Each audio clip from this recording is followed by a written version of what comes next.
Justement, au-delà du gouvernement, est-ce que vous pensez que nos entreprises à nous peuvent essayer de soit se restructurer différemment ou bien soit de réfléchir à comment entreprendre différemment par rapport à la situation actuelle?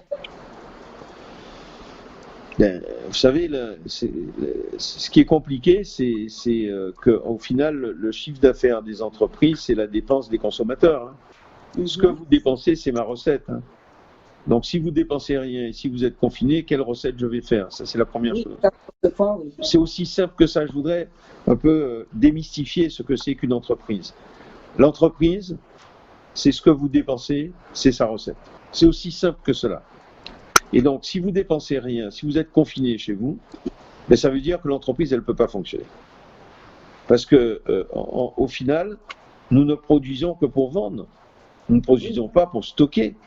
Donc, si on n'a pas de consommateurs, je ne vois pas qu'est-ce qu'on produit. Et c'est la raison pour laquelle, à un moment donné, j'entendais le gouvernement dire il faut continuer, que les entreprises soient ouvertes. J'entends ce message. Mais si les consommateurs sont privés de leur liberté, sont privés de leur aller et venue, s'ils ne peuvent pas venir comme bon leur semble dans nos entreprises, nous allons produire pour faire quoi, puisque nous n'avons pas de consommateurs? J'ai moi-même essayé de garder mes KFC ouverts, hein, le plus longtemps possible. Puis au bout d'un moment, je me suis rendu compte que les garder ouverts, ça ne servait à rien, puisque les consommateurs n'étaient pas présents. Oui. C'est aussi simple que ça. Et c'est vrai qu'aujourd'hui, les consommateurs aussi font attention à leur porte-monnaie. Oui. Parce que nous allons vivre des périodes difficiles. Donc, économiquement, tout un chacun, ils achètent le strict minimum. Aujourd'hui, le consommateur n'a vraiment pas envie d'aller se promener, d'acheter des vêtements. Aujourd'hui, c'est de pouvoir manger tranquillement, mais le plus simplement possible et faire des économies.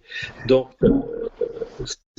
c'est vrai qu'aujourd'hui, que ce soit l'industrie touristique, aujourd'hui, ce n'est pas la priorité du consommateur. Le but, effectivement, qu'il reste confiné, mais même après le 11 mai, vous verrez que l'économie ne va pas redémarrer tout de suite. Parce que les gens vont faire très, très, très attention. Et comme l'a dit Patrick, les distances, tout un chacun, nous devons aujourd'hui apprendre à travailler différemment. C'était à vivre différemment. Et à vivre différemment. C'était ma question justement. Est-ce que vous pensez que les entreprises ne devraient pas profiter pour se reconvertir ou bien pour réfléchir à un autre modèle des autres clients, pourquoi pas, faire l'exportation différemment? C'est vraiment ce genre de choses.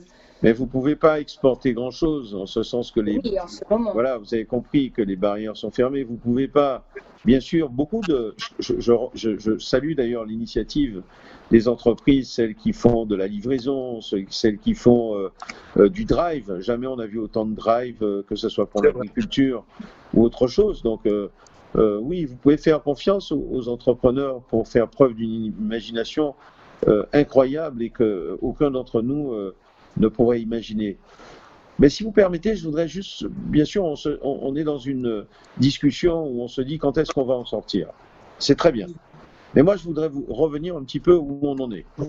Parce qu'avant de dire où on va en sortir, il faut qu'on fasse le point de où nous en sommes actuellement par rapport à tous les dispositifs qui ont été mis en place pour soutenir les entreprises. Alors, l'activité partielle. Mais aujourd'hui, les entreprises n'ont pas encore reçu le remboursement de l'activité partielle.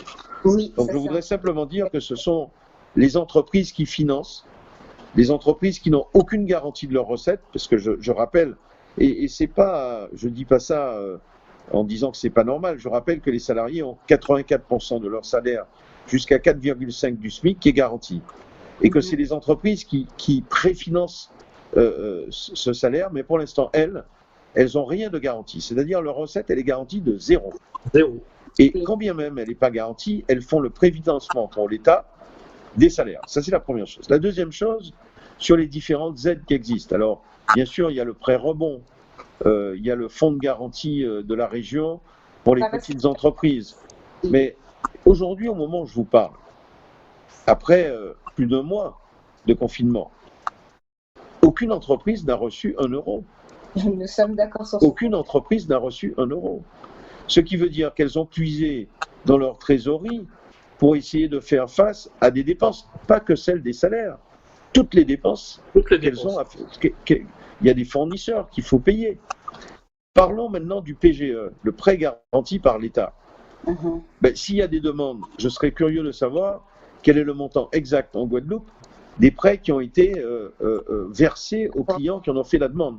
Moi, ce que je voudrais dire à tout le monde pour qu'on comprenne bien et qu'on ne fasse pas d'erreur sur où on en est. Les entreprises, que ce soit celle de l'agriculture, celle de la Chambre des métiers, celle de la Chambre de commerce et d'industrie, n'ont à ce jour pas reçu un sou.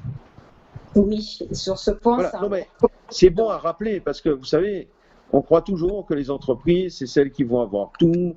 On entend des aides avec des millions d'euros et on a l'impression que les chefs d'entreprise, finalement, c'est presque eux qui ont tout l'argent de la crise. Pour l'instant, je veux rappeler aux auditeurs de Canal 10 que les entreprises n'ont pas touché un centime. Par contre, je veux dire que nous avons énormément décaissé. Nous avons décaissé les salaires.